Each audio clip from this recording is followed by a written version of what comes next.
اي والله رجل مشلع بالريوس. هذا رجل مشلع بالريوس له نص ساعة،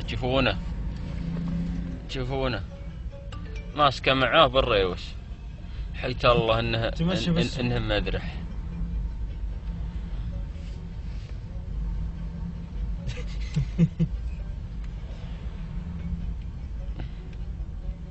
يتمشى بالسوق بالريوس، يلعن امه المسكه يا شيخ. والدوريات المشكله يتعدم عندهم الامن فاتحا فمه على الجوال.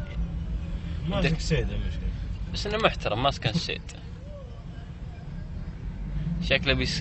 شكله بيصيبه بلوجيه.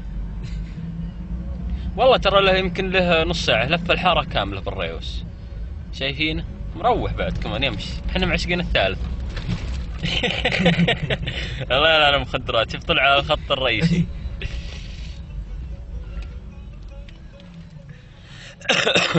والله يناظرني انا اصورها، ما علي اطقع من خشمك اصورك لانك متخلف واسمعك المقطع كمان. ينصر دينك. روح مسافر الرجال بالريس. شوف المسكه الغلط، شوف الحبوب كيف. طيب ليه ما طلع سيدك؟ ليش اخذ يسار قبل شوي؟ لف السوق. المشكله قبل شوي واقف عند الاشاره بالريوس.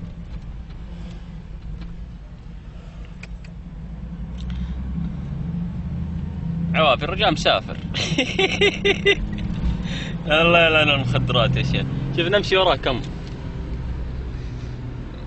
شايفين 60،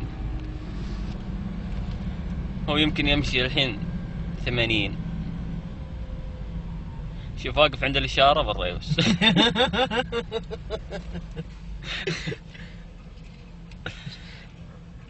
الحبوب وما تسوي، يضحك يطالع يضحك. روح يا شنب.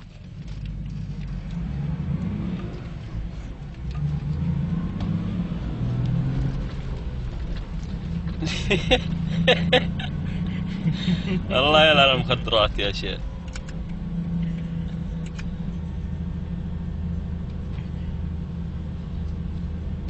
طبعا بالقريات هذا، انا جاي زاير القريات صراحة ما عجبني بالقريات غير اللي راجع ريوس هذا. الله يلعن المخدرات. مفروشات النجوم، صيدلية العود. حييش هذا ابو داحم المطار هذا حي المطار. هذا من المتخلفين حقينكم يا